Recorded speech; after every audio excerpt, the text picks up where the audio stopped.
আসসালামু আলাইকুম। স্বপ্নচূড়া পাঠশালার হাতের লেখা এই কোর্সটাতে আপনাদেরকে স্বাগতম।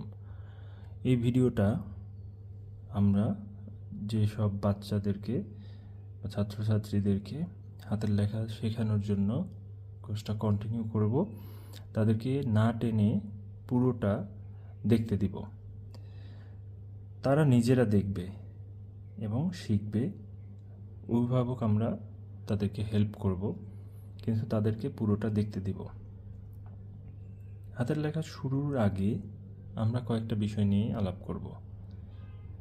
এক, যারা মোটামুটি লিখতে শিখছি তাদের জন্য খুব সহজ দুইটা পদ্ধতি, যে আমরা কীভাবে কলম ধরবো এবং কিভাবে খাতাটাকে রাখবো। আর যারা একদমই লিখতে শিখিনি, যারা লেখা শুরু, তাদের জন্য আরও কয়েকটা টিপস থাকবে। তো শুরুতেই আমরা সবার জন্য যেটা বলবো সেটা হচ্ছে খাতাটাকে আমি কিভাবে ধরবো, রাখবো। তো এইটা হচ্ছে আমার টেবিল। আমি যখন লেখার জন্য খাতাটাকে রাখতে যাব, তখন অনেকে আমরা করি কি, এইটা এভাবে সোজা লিখতে শুরু করি। আবার অনেকে কি করি, খাতাটাকে একদম এইভাবে নিয়ে এভাবে লিখতে শুরু করি। আবার অনেকে এটাকে ঠিক রাখি, আমিও এইভাবে সোজা লিখি। তো আমাদের মেন কনসার্নটা হলো খাতাটাকে আমরা না তো একদম এইরকম করে রাখবো, না একদম সোজা করে রাখবো, অল্প একটু বাঁকা করব। টেবিলে অল্প একটু বাঁকা করে রাখবো, জাস্ট হালকা। এটা হচ্ছে সোজা, এই সোজা থেকে এইরকম একটা অ্যাঙ্গেল করে আমরা রাখবো। কেমন অ্যাঙ্গেল আমি দেখাই। এখানে যদি আমরা একটা অ্যাঙ্গেল তৈরি করি, এটা সোজা দাগ, এর সাথে আমরা এইরকম একটা ছোট্ট অ্যাঙ্গেল করে রাখছি, এইরকম। তো এইরকম একটা অ্যাঙ্গেল করে আমরা খাতাটাকে রাখবো, এর বেশি না। এরপরে আসি কিভাবে কলমটাকে ধরবো। তো আমরা অনেকে এই জায়গায় কলম ধরি, এভাবে লিখি। বিশেষ করে যারা নতুন লেখা শিখছি তারা এভাবে লিখি, সোজা করে লেখার চেষ্টা করি। আবার অনেকে এভাবে লেখার চেষ্টা করি। তো এই যে কলমের এই আমাদের প্রত্যেকটা কলমই যদি দেখি, তাহলে আমরা যে জায়গাটায় কলমটা ধরতে হয় সেখানে কিছু না কিছু থাকে, আর্গোনমিক্স বলে আর কি। তো এইখানে যেমন একটা দাগ আছে কলমটার, আমরা কলমটাকে আমাদের এই 3 আঙ্গুলের সাথে রাখবো। প্রথমত এই যে আঙ্গুলটা আছে, এই আঙ্গুলটার উপরে কলমটা রাখবো এবং বাকি 2 আঙ্গুল দিয়ে কলমটাকে ধরবো, এইরকম। আমরা খুব বেশি নিচেও ধরবো না, আবার খুব উপরেও ধরবো না, এই মাঝামাঝি একটা জায়গায় আমরা কলমটাকে এভাবে ধরবো। তাহলে কলমটা আমার যে লেখার আমি যেভাবে কার্ভ দিতে চাইবো দিতে পারবো, যেভাবে এবং সোজা দাগ দিতে চাইলে দিতে পারবো। এটা হচ্ছে আমাদের কলম ধরার ট্রিক্স। এখন আমরা যারা কেবলমাত্র লেখা শিখছি তাদের জন্য আরও কিছু করণীয় আছে। কি করতে হবে আমাদেরকে, আমরা এরপরে দেখব। যাদের লেখায় হাতে খড়ি, তাদের জন্য, যারা কেবল বর্ণ লিখতে শিখব, তাদের জন্য শুরুতেই বর্ণ লেখার কোনো প্রয়োজন নেই। আগে আমরা কিছু অ্যাক্টিভিটি করব। আমাদের হাতটাকে সচল রাখার জন্য কিছু মোটরিং প্র্যাকটিস করতে হবে। যেমন আমরা বয়স ভেদে যদি লেখা শুরু করার আগে বালিতে বা বাসায় একটা বড় ট্রেতে আটা রেখে আমরা হাত দিয়ে শুধুমাত্র আঙ্গুল দিয়ে এ বি সি এগুলো দাগাতে থাকি, তাহলে এটা লেখা শেখা না, বরং একটা বর্ণ দাগানো খেলা। তো বাচ্চাদেরকে আমরা এই ধরনের খেলাটা আগে শেখাবো। বালিতে হোক, মাটিতে হোক, মাটিতে একটা কাঠি দিয়ে দাগিয়ে হোক, বালিতে হোক, খেলার মাঠের একটা জায়গায় বালিতে আছে, বালির ওই জায়গাটায় আমরা এভাবে বিভিন্ন ধরনের বর্ণ যদি নাও আঁকাতে পারি, তাহলে ইংরেজি লেটার বা বর্ণ যদি নাও আঁকাতে পারি, তাহলে আমরা শুধুমাত্র দাগ টানবো, সোজা দাগ, বাঁকা দাগ, গোল একটা সার্কেল আঁকাবো।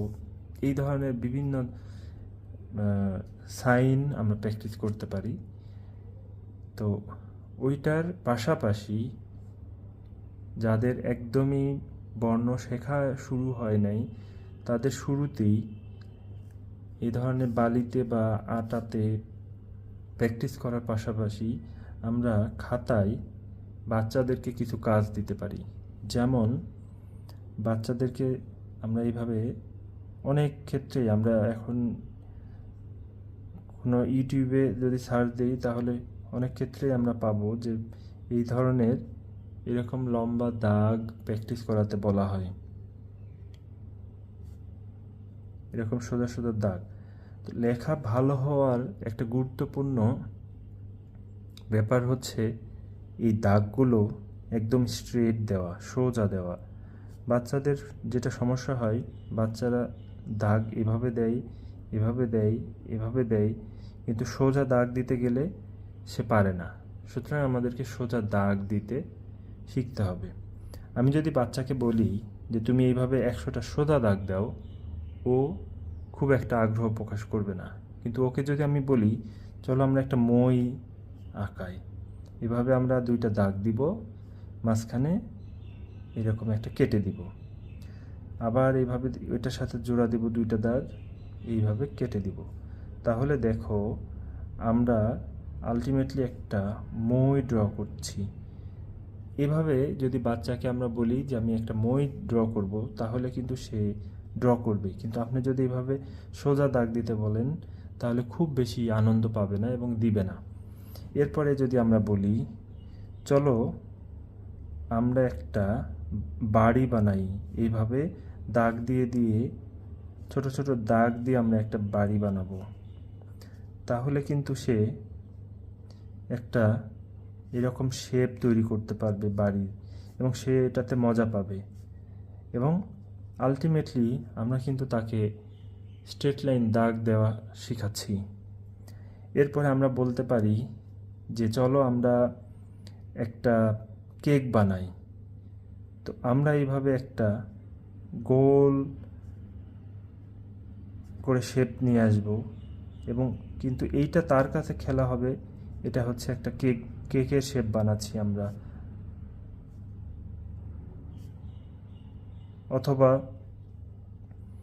আমরা একটা থালা বানাই। এইভাবে বিভিন্ন শেপ বানানোর জন্য তাকে আমরা ইনস্ট্রাকশন দিব।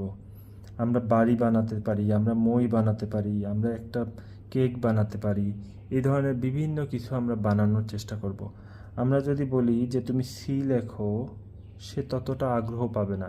কিন্তু যদি বলি চলো আমরা একটা গাছের ডাল দাগাই, এখানে একটা গাছের ডাল বা কোনো কিছু একটা এরকম একটা শেপ আপনি তৈরি করে দিবেন। তারপরে বলবেন তুমি কি হানিকম দেখেছো? হানিকম মৌমাছির বাসা কেমন হয় জানো? এরকম করে একটা আপনি শেপ দিয়ে দিবেন, একটা গাছের ডাল বা কোনো কিছু একটা ড্র করে একটা শেপ দিবেন। তারপরে ওকে বলবেন চলো আমরা হানিকম তৈরি করি। এইভাবে আমরা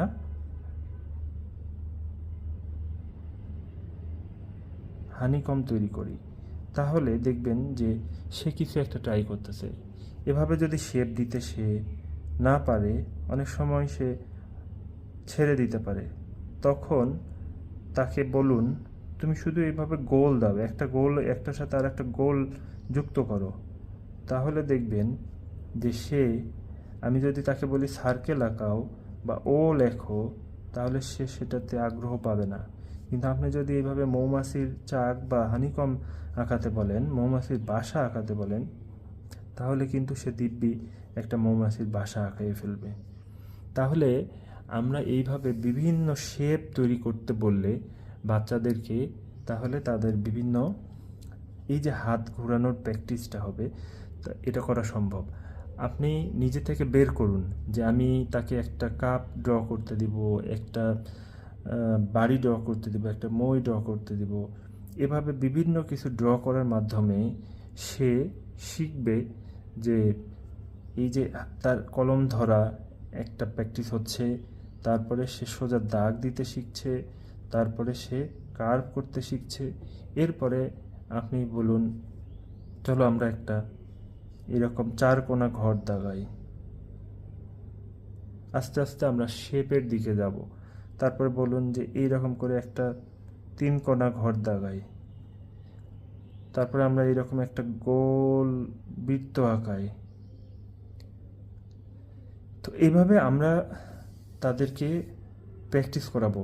আগেই বাচ্চাদের জন্য যাদের একদমই হাতের লেখা শুরু, তাদেরকে কখনোই আগেই বর্ণ লিখি বা লেটার লিখি, লিখি বা স্বরেও লিখি, এই ধরনের অ্যাক্টিভিটিতে আমরা যাব না। কারণ ওর এই মাত্রাটা হতে গেলে তাকে আগে এই ধরনের প্র্যাকটিস করাইতে হবে, যেটা সে মনের অজান্তেই মাত্রাটা দিতে শিখবে। এই ধরনের হানিকম যদি আঁকানো শিখি, তাহলে সে মনের অজান্তেই এই স্বরের এই যে গোলটা, সে গোল দিতে শিখবে। একইভাবে আমরা তাদেরকে কিছু বাঁকা দাগ দেওয়া শিখাবো, ডান দিকে বাম দিকে। আমরা এর জন্য বলতে পারি হ্যাঁ আমরা একটা ড্রয়িং করব, সেখানে কিছু ঘাস বা কোনো কিছু ড্র করব। তো সেক্ষেত্রে আমরা বিভিন্ন ধরনের শেপ নিয়ে আসব, এই ধরনের বাঁকা শেপ নিয়ে আসব। তাতে করে হবে কি, সে যখন আমরা লিখতে যাব, অ্যালফাবেট হোক বা স্বরবর্ণ ব্যঞ্জনবর্ণ হোক, তখন সে এই জড়তাটাকে কাটিয়ে যাবে। তো সুতরাং আর বাচ্চাদেরকে আমরা লেখা শেখাবো পেন্সিল দিয়ে এবং কখনোই বাচ্চা লেখা খারাপ করলে ওই লেখা আমরা ইরেজার দিয়ে ইরেজ করে দিব না, মুছে দিব না। তার এই যে লেখাটা খারাপ হয়েছে, সে পেন্সিল দিয়ে লিখলেও আমরা এটা মুছে দিব না, এটা থাকুক খাতায়, সে পরে দেখুক, তার একটা ফাঁকা খাতায় দেখুক সে কিভাবে ইমপ্রুভ করছে। সে সোজা দাগ দিতে পারেনি, তারপরে যখন এই ধরনের অ্যাক্টিভিটি করার পরে তাকে বলবেন যে এবারে সোজা দাগ দাও, তখন সে বুঝতে পারবে সে আগে কেমন দিয়েছিল, পরে কেমন দিয়েছে। সুতরাং পেন্সিল দিয়ে লিখলেই আমি সেটা মুছে দিব না, বাচ্চার দেখার জন্য সেটা রেখে দিব। তো এইভাবে আমরা লেখা শুরু করতে পারি। আমি আশা করি আমরা এতক্ষণ পর্যন্ত এই ভিডিওটা দেখেছি। তো যারা নতুন লেখা শিখবো, একদমই ছোট বাচ্চা, তাদেরকে কমপক্ষে 1 সপ্তাহ এই ধরনের শেপের উপরে অ্যাক্টিভিটি, বিভিন্ন ধরনের শেপ প্ল্যান করুন। আজকে আমি তাকে হানিকম দিচ্ছি, বাড়ি দিচ্ছি, মই দিচ্ছি, কালকে হয়তো তার এটা ভালো লাগবে না, 2 দিন পরে 2 দিনের বেশি হয়তো ভালো লাগবে না। তাহলে আমরা এই যে 1 সপ্তাহের একটা প্ল্যান করব শুধুমাত্র এই ধরনের লাইন ড্র, এবং আরেকটা কাজ করব, সেটা হচ্ছে আঙ্গুল দিয়ে বালিতে অথবা বড় ট্রেতে আটা রেখে তার উপরে বর্ণ প্র্যাকটিস করা, অথবা বর্ণ না হলেও বিভিন্ন ধরনের শেপ প্র্যাকটিস করা। এই প্র্যাকটিসগুলো যখন হবে, তারপরে 1 সপ্তাহ তাকে সময় দেওয়ার পর আমরা তাকে বর্ণ লেখা শিখাবো। আমাদের এই সুন্দর হাতের লেখা কোর্সের পরবর্তী অংশে যাব। তো সুতরাং যেসব বাচ্চারা লেখা শিখবে তাদের জন্য আগেই লেখা না, আগে আঁকিবুকি। আমাদের চ্যানেলে আপনাকে স্বাগতম এবং আমাদের বাকি ভিডিওগুলো কন্টিনিউ করবেন। ধন্যবাদ।